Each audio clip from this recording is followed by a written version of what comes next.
வணக்கம் அன்புள்ள ஓட்டுநர் நண்பர்களே, இது உங்கள் இளன் டு டிரைவர் சேனல். நான் உங்கள் இளஞ்செழியன். நம்ம கடந்த வீடியோக்களில் இந்த ஓவர் டிரைவ் பற்றி 2 வீடியோவிலுமே கொஞ்சம் விஷயங்களை தெரியப்படுத்தியிருந்தேன். அந்த ஓவர் டிரைவ் கியர் பாக்ஸில் முதல் வீடியோவில் ஒரு ஓட்டுநர் செய்யக்கூடிய 2 தவறுகளை பற்றிய விளக்கங்களை சொல்லி அந்த 2 தவறுகளை நீக்கிட்டாக்க ஒரு கடரக வாகனம், குறிப்பாக ஒரு பேருந்துல ஒரு 6 kmpl கொடுக்க முடியும் அப்படிங்கிறது வாகனத்தினுடைய kmpl அப்படிங்கிற தலைப்புல வலியுறுத்தி சொல்லியிருந்தேன். அது நல்லா மைண்ட்ல பதிவு பண்ணுங்க. அது வாகனம் கொடுக்கக்கூடிய kmpl அந்த ஓடி டிரைவ் முறையாக சரியாக பயன்படுத்தலாம். அந்த ஓவர் டிரைவ் கியர் பாக்ஸுடைய அமைப்பு, அது கியர் மாற்றும் முறை, அல்லது நுணுக்கங்கள், நுட்பங்கள் இவைகளை சரியாக பயன்படுத்தி தவறு இல்லாம இயக்கனா, அந்த ஓட்டுநர் செய்யக்கூடிய 2 தவறுகள் சொல்லியிருந்தேன் இல்லைங்களா, அந்த 2 தவறுகள் நீக்கிட்டு வாகனத்தை இயக்கனா கண்டிப்பா 6 kmpl கிடைக்கும். அது ஒன்றும் சந்தேகமே வேணாம். அது வாகனத்தினுடைய kmpl, அந்த ஓவர் டிரைவ் தொழில்நுட்பத்தினால. அதற்கு அடுத்த வீடியோவில் அப்புறம் நம்ம ஓட்டுநரா தன்னுடைய திறனால ஒரு kmpl உயர்த்தணும் இல்லைங்களா, அதற்கான வழிவகை என்னன்றத சொல்லியிருந்த அந்த ஆர்பிஎம் மீட்டர்ல இருக்கக்கூடிய கிரீன் பேண்ட் இருக்கு இல்லைங்களா, அந்த கிரீன் பேண்டு ஓடி கியரை போட்டுட்டோம்னாக்க அந்த ஆக்சிலேட்டர் பெடல் அழுத்தத்தை தளர்த்தி அந்த முள்ள இங்க கொண்டு வந்துடணும். அதாவது ஒரு 1550 ஆர்பிஎத்திலேயே அந்த வண்டி ஒரு 70 km/h ஸ்பீடு போகும். அப்ப இந்த டெக்னிக்கை பயன்படுத்தினா நம்ம kmpl கண்டிப்பாக 6க்கு மேல ரொம்ப எளிதாக உயரும். இதுதான் ஒரு டிரைவர்னால kmpl உயர்த்துவதற்கான வழிவகை. இது 2மே உங்களுக்கு ஒரு தெளிவான புரிதலை கொடுத்துருக்கும்னு நினைக்கிறேன். வாகனத்துடைய kmpl, ஓவர் டிரைவ் தொழில்நுட்பத்தினால. அடுத்தது ஒரு ஓட்டுநர் தன்னுடைய திறனை, ஸ்கில்ல பயன்படுத்தி அந்த kmpl மேல உயர்த்துவது எப்படின்றதையும் தெரியப்படுத்திட்டேன். அதாவது இந்த வண்டியெல்லாம் 6 kmpl கொடுத்தா முழுக்க முழுக்க ஒரு ஓட்டுநருடைய திறமை தான் காரணம் இந்த கியர் பாக்ஸ் பொருத்தப்பட்ட வாகனங்கள்ல. ஆனா இந்த ஓடி டிரைவ் கியரை பொறுத்தவரையிலையும் 6 kmpl கொடுக்குறாரு ஒரு பேருந்து ஓட்டுநர்னாக்கா அது வண்டி கொடுக்கும் அப்படின்னு சொல்றது அந்த ஓடி டிரைவ்னால. அடுத்து 6க்கு மேல எப்படி உயர்த்தலாம், என்ன டெக்னிக்கை பயன்படுத்தலாம் உயர்த்தலாம்ன்றதையும் தெரியப்படுத்திட்டேன். சரி, அதுல அவருடைய தொடர்ச்சியா இந்த வீடியோவும் அமைய போது கொஞ்சம் நிறைய வாகனங்களை பொறுத்தவரையும் பார்த்தோம்னாக்கா, குறிப்பா அந்த போக்குவரத்து கழகங்கள் மாதிரி ஒரு அதிக எண்ணிக்கை வாகனம் வைத்து பராமரிக்க பார்க்கும் பொழுது இருக்கக்கூடிய சிறு சிறு குறைபாடுகள் நிறைய இருக்கும் இல்லைங்களா. குறிப்பா சொல்லணும்னு கேட்டீங்கன்னா, இப்ப நிறைய வண்டியில பாத்தீங்கன்னா ஸ்பீடா மீட்டர் வேலை செய்ய மாட்டாங்குது, ஆர்பிஎம் மீட்டர் வேலை செய்ய மாட்டாங்குது. அப்ப நம்ம எப்படி நான் இந்த டெக்னிக்கை பயன்படுத்த முடியும் அப்படின்னு ஒரு டிரைவரா உங்க மனதில் ஒரு கேள்வி எழுப்புது. அதற்கான பதில் தான் இப்ப நான் சொல்ல போறேன். இப்ப நான் சொல்ல போற விஷயம், நீங்க ஓட்டுற வாகனம் எந்த வாகனமா இருந்தாலும் சரி,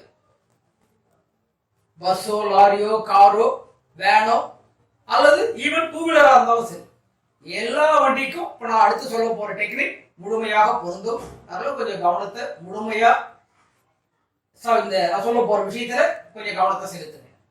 சரிங்களா? இப்போ நிறைய வாகனங்கள்ல ஸ்பீடா மீட்டரும் வேலை செய்ய மாட்டாது, ஆர்பிஎம் மீட்டர் வேலை செய்ய மாட்டாங்குது. அப்ப நம்ம எப்படி இந்த ஸ்பீடு, ஆர்பிஎம் இதை நான் கண்டுபிடிச்சு ஓட்ட முடியும் அப்படின்னு மனதில் கேள்வி எழுப்புது.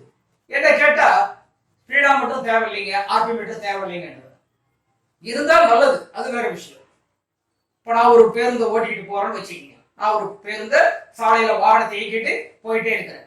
நான் இயக்குகின்ற வாகனத்துல ஸ்பீடா மீட்டரும் வேலை செய்யல, ஆர்பிஎம் மீட்டரும் வேலை செய்யல. அப்போ நான் சாலையில வண்டி ஓட்டிட்டு போயிட்டு இருக்கிறேன். ஓடி கியரை போட்டு வண்டியை ஓடிட்டு போயிட்டு இருக்கும்பொழுது இப்படி இருக்கிற அந்த ஆக்சிடென்ட் பெடல் இருக்கீங்களா, இப்படி அடித்து போயிட்டே இருக்கிறேன். ஒரு 60, 65, 70 வண்டியை ஓட்டிட்டு போயிட்டு ஒரு 60 km வச்சுங்களேன். இப்படி இருக்கிற ஆக்சிடென்ட் பெடலை இப்படி அடித்து ஒரு 60 km ஸ்பீட்ல போயிட்டே இருக்கிறேன். ஒரு வண்டியை ஓட்டிட்டு போயிட்டு இருக்கும் பொழுது ஒவ்வொரு டிரைவர் மனசுக்குள்ளேயும் 2 கேள்விகள் மனசுல உருவாகணும். இப்ப நான் வண்டி ஓட்டிட்டு போயிட்டு இருக்கிறேன் இல்லைங்களா, என் மனதுக்குள்ளேயும் அந்த 2 கேள்விகள் வருது. என்ன 2 கேள்விகள் கேட்டீங்கன்னா, முதல் கேள்வி, ஒரு ஓட்டுநர் மனதில் வர வேண்டிய 2 கேள்விகள். இப்ப நான் ஒரு பேருந்து ஓட்டிட்டு போயிட்டே இருக்கிறேன். அப்போ என் மனசுல 2 கேள்வி வருது. முதல் கேள்வி, இப்படி இருக்கிற ஆக்சிடென்ட் பெடல் அப்படி அடித்து தோராயமா ஒரு 60 km ஸ்பீடு போயிட்டு இருக்குன்னு சொன்னீங்களா, அப்படி போயிட்டு இருக்கும்போது என் மனதில் அந்த 2 கேள்வி வருது.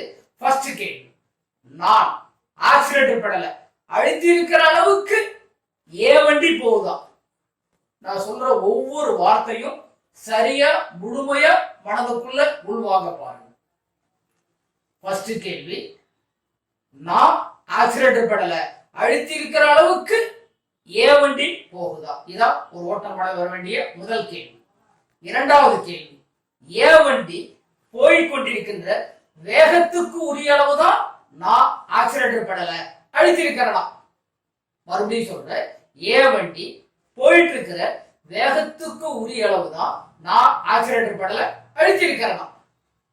இந்த ரெண்டு கேள்விதான் ஒவ்வொரு டிரைவர் மனதுக்குள்ளேயும் வண்டி ஓட்டும் பொழுது வரணும். அது எந்த வாகனம் ஓட்டினாலும் சரி, டூ வீலர் ஓட்டினா கூட சரி, கார் ஓட்டினாலும், பேருந்தோ லாரியோ எந்த வாகனம் ஓட்டினாலும் சரி, இந்த இரண்டு கேள்விகள் வண்டி ஓட்டும் பொழுது ஒவ்வொரு டிரைவர் மனதுக்குள்ளேயும் உருவாகணும். சரிங்களா? இப்ப நான் வண்டி ஓட்டு போகும்போது என் மனசுல ரெண்டு கேள்வி வந்துடுச்சு. இப்ப நான் பதில் கண்டுபிடிக்கணும் இல்லைங்களா?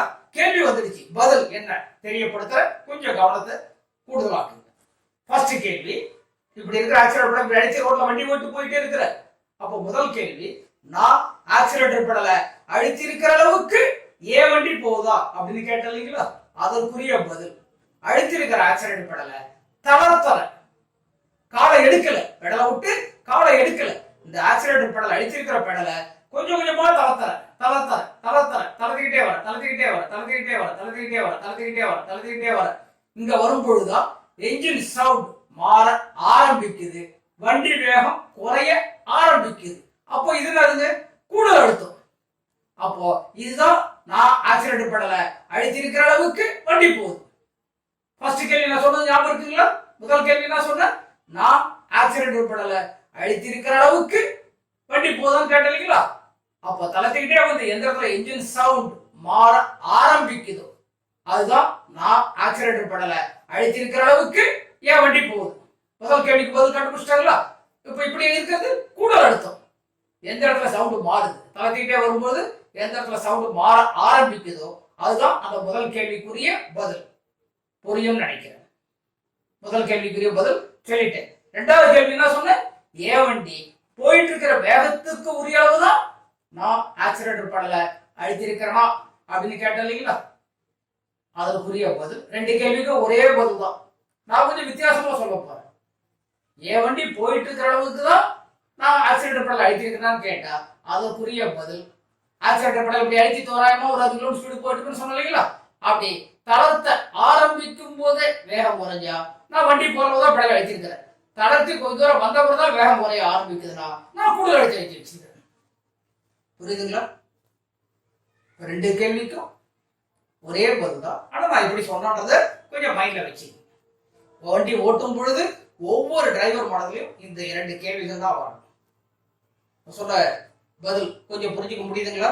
அப்போ நீங்க உங்க வண்டியில எவ்வளவு வேகம் போங்கன்னு, நான் 60லயே உருட்டுங்க, 65லயே உருட்டுங்க, 55லயே போங்க நான் சொல்லவே மாட்டேன். உங்க வண்டியில நீங்க எவ்வளவு வேகம் போகலாம், சூழ்நிலை இடம் கொடுத்தால். நான் சொன்ன வார்த்தையை நல்லா கவனி. நீங்க உங்க வண்டியில எவ்வளவு வேகம் போகலாம், சூழ்நிலை இடம் கொடுத்தால். அப்போ நீங்க எவ்வளவு வேகம் போகலாம்னு சொல்றேன் இல்லைங்களா? உங்க வண்டி என்ன வேகம் போகுது, உங்க வண்டியில எவ்வளவு லோடு இருக்கு, ரோடு என்ன கண்டிஷன்ல இருக்கு, சந்தர்ப்ப சூழ்நிலை என்ன இடமளிக்குதோ இதற்கு ஏற்ப நீங்க எவ்வளவு வேகம் போகணும். 70 போறீங்களோ, 80 போறீங்களோ, 90 போறீங்களோ, 100 போறீங்களோ, எவ்வளவு போகணும். ஆனா அப்படி போகும் பொழுது உங்க மனதுல அந்த இரண்டு கேள்விகள் வந்துடணும். சொல்றது புரியும் நினைக்கிறேன். அப்போ இன்னும் கொஞ்சம் மறுபடியும் ஒரு உதாரணம் சொல்றேன். இப்படி இருக்கிற ஆக்சிலேட்டர் பெடலை இப்படி அழுத்தி ஒரு 80 கிலோமீட்டர் ஸ்பீட்ல போயிட்டு இருக்கிறீங்கன்னா, அப்படி தளர்த்த ஆரம்பிக்கும் போதே வேகம் குறைஞ்ச வண்டி போறதான் நீங்க அழுத்திருக்கிறீங்க. தளர்த்தி கொஞ்ச தூரம் வந்தப்பதான் வேகம் குறைய ஆரம்பிக்குதுன்னா இது என்னங்க, இது 100 கிலோமீட்டர் உள்ள டீசல் உள்ள ஊத்துது, ஆனா வண்டி போறது 80 தான். அப்ப தளர்த்திக்கிட்டே வந்து எந்த இடத்துல சவுண்ட் மாற ஆரம்பிக்குதோ அதுதான் அந்த 80 கிலோமீட்டர் வண்டி போற வேகத்துக்குரிய ஆக்சிலேட்டர் அழுத்திருக்க வேண்டிய இடம் அளவு. புரியும் நினைக்கிறேன். இதுதான் வந்து kmpl point, initial point, firing point, பலரும் பல விதமா சொல்லுவாங்க. நான் இதை வந்து உங்களுக்கு ரெண்டு கேள்வியா தொகுத்து சொல்லியிருக்கேன். நான் சொன்னது புரிஞ்சிருக்குன்னு நினைக்கிறேன். இப்போ இந்த டெக்னிக்கை பயன்படுத்தினா உங்க கேஎம்பிஎல் நீங்க நினைத்து பார்க்க முடியாத அளவுக்கு அபரிமிதமா இருக்கும். இந்த டெக்னிக் எல்லா வண்டிக்கும் பொருந்தும் சொன்னோம் இல்லைங்களா? ஒரு உதாரணத்துக்கு நான் ஒரு 2 வீலர் ஓட்டன்னு வச்சுக்கங்க. 2 வீலரை டாப் கியர் போட்டுட்டு இப்படி திரும்பி ஒரு 60 கிலோமீட்டர் ஸ்பீடு வரன்னு வச்சுக்கங்க. இப்படி திரும்பி 60 கிலோமீட்டர் ஸ்பீடு வந்ததும் அப்படியே தளர்த்தர இந்த அளவு வர்ற வரலையும் வண்டி வேகமே குறையல. இப்போ என்ஜின் சவுண்டு மென்மையை அடங்கிடுச்சு. இப்போ எனக்கு அதிகபட்சம் மைலேஜ் வருமா வராதுங்களா? கண்டிப்பா கிடைக்கும். இப்படி திரும்பி 60 கிலோமீட்டர் ஸ்பீடு போனதை அப்படியே தளர்த்தி அந்த இன்ஜின் சவுண்டை மென்மைப்படுத்தி இதை தாண்டி தளத்துல வேகம் குறையும். எந்த அளவுக்கு இன்ஜின் சவுண்டை மென்மைப்படுத்தணும் அந்த அளவுக்கு என்னுடைய கேஎம்பி டீசல் கணிசமாக சொன்னது புரியுதுங்களா? இப்போ அந்த இவ்வளவு நேரம் நான் சொன்ன எல்லா விஷயங்களும் சேர்த்து ஒரே வார்த்தையில பதில் சொல்ல போறேன். வண்டி ஓட்டும் போது ஒரு டிரைவர் மனதில் வர வேண்டிய 2 கேள்விகள் சொல்லிட்டு அதுக்குரிய பதிலும் சொன்ன இல்லைங்களா? இந்த எல்லா விஷயங்களும் சேர்ந்து ஒரே வார்த்தையில இந்த எல்லாமே அதுல அடங்கிடும். அந்த ஒரு வார்த்தை என்னவா இருக்குன்னு நீங்க ஊகம் பண்றீங்க, நினைச்சு பாருங்க, கொஞ்சம் சிந்தனை செலுத்தி பாருங்க. அந்த ஒரு வார்த்தை என்ன தெரியுங்களா? மிதத்தல். வேற ஒண்ணுமே கிடையாது. அந்த ஒரு வார்த்தை என்ன வார்த்தைங்க? மிதத்தல். நீங்க உங்க வண்டியில எவ்வளவு வேணாலும் வேகம் போங்க, 70 பொருளா போங்க, 80 பொருளா போங்க, 90 பொருளா போங்க, அப்படி போயிட்டு இருக்கும்போது ஆக்சிடென்ட் பண்ணல உங்க கால் எப்படி இருக்கணும்? அப்படி மிதந்துட்டு இருக்கணும். வேற ஒண்ணுமே கிடையாது. உங்க வண்டி வேகத்தையே குறைக்க சொல்லல. அதான் சொன்ன மறுபடியும் ஞாபகப்படுத்துறேன். உங்க வண்டியில நீங்க எவ்வளவு வேணாலும் வேகம் போங்க. உங்க வண்டி என்ன கண்டிஷன் இருக்கு, உங்க வண்டிக்குள்ள எவ்வளவு லோடு இருக்கு, ரோடு என்ன கண்டிஷன்ல இருக்கு, சந்தர்ப்ப சூழ்நிலை என்ன இடமளிக்குது, இதற்கு ஏற்ப நீங்க எவ்வளவு வேணாலும் வேகம் போகும். ஆனா அப்படி போகும் பொழுது ஆக்சிடென்ட் உங்க கால் எப்படி இருக்கணும்?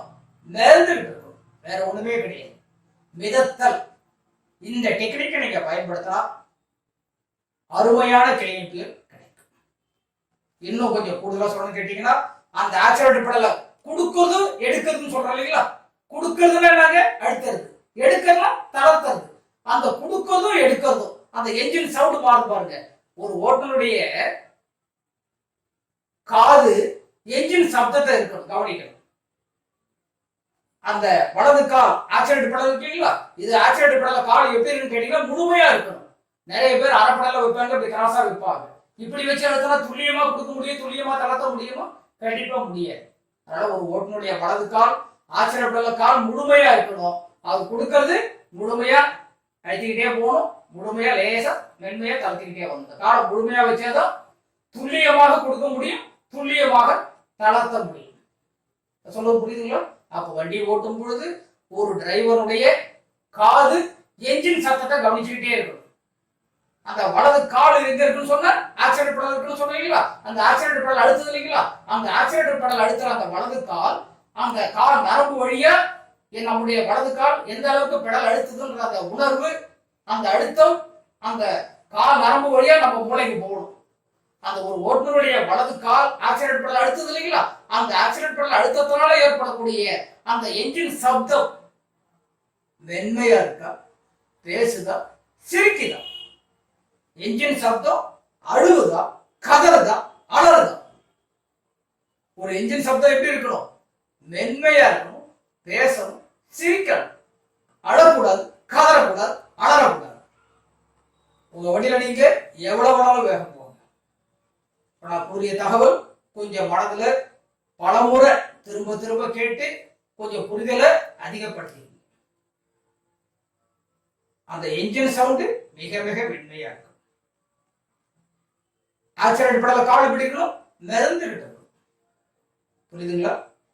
இப்ப நான் சொன்ன இந்த டிரைவிங் ஸ்கில் திறனை எந்த அளவுக்கு நீங்க உங்களுடைய உடம்புக்குள்ள கொண்டு போய் அதிகமா நீங்க சேர்த்து அதை உயர்த்த வளர்த்து கொள்ள முயற்சி பண்றீங்களோ உங்களுடைய டிரைவிங் செயல்பாடு மிக மிக சிறப்பான நிலையடையும். உங்க கவனம் முழுவதும் சாலையிலே இருக்கும். அந்த கொடுக்கிறது எடுக்கிறதுன்னு சொன்னோம் இல்லைங்களா? கொடுக்கிறதும் எடுக்கிறதும் நூல் கடத்தல். நூல்னா என்னாங்க? நூல் தான். அந்த நூல் கடத்துல கொடுக்கிறதும் எடுக்கிறதும் யார் ஒருத்தர் செய்யக்கூடிய திறனை தன்னுடைய வலது காலம் கொண்டு வர்றாரோ அவரு சாதனை படைக்கலாம். அதனாலதான் கேஎம்பி கொடுக்கறதுக்கு முடிவே கிடையாது. எவ்வளவு வேணாலும் கொடுக்கலாம் அப்படின்னு நான் வலியுறுத்து. இது சம்பந்தப்பட்ட விஷயங்களை, இதற்கு மெயினான மேஜரான விஷயங்களை ஏற்கனவே ஓடி கியர் பாக்ஸினுடைய தொழில்நுட்ப விஷயத்தை சொல்லிட்டு, அடுத்து டிரைவிங்னால டிரைவரால அவருடைய டிரைவிங் ஸ்டைலால உயர்த்துற வழிவகை சொல்லிட்டு, இதோட சேர்ந்து கூடுதலா இருக்கக்கூடிய கொஞ்சம் தகவலை கொடுத்திருக்கிற இது எல்லாத்தையுமே மறுபடியும் திரும்ப ஒரு முறை ஓடி கியர் பாக்ஸ்ல இருந்து சேர்த்து கேட்டு புரிந்து கொள்ள விஷயங்களை நுணுக்கத்தை புரிஞ்சுக்க முயற்சி பண்ணுங்க. இதோட தொடர்ச்சியை நம்ம அடுத்த வீடியோல மறுபடியும் தொடரலாம். உங்களுடைய சந்தேகங்களை கருத்துக்களை கமெண்ட்ஸ்ல தெரியப்படுத்துங்க. இதுவரை சப்ஸ்கிரைப் பண்ணாதவங்க சேனலை சப்ஸ்கிரைப் பண்ணிட்டு பெல் சிம்பிளையும் கிளிக் பண்ணிட்டு ஆல்ரெடியும் அழைத்திட்டீங்கன்னாக்கா இந்த வீடியோஸ் நோட்டிஃபிகேஷன் வரும். நன்றி, வணக்கம். நான் உங்கள் இளஞ்செழியன்.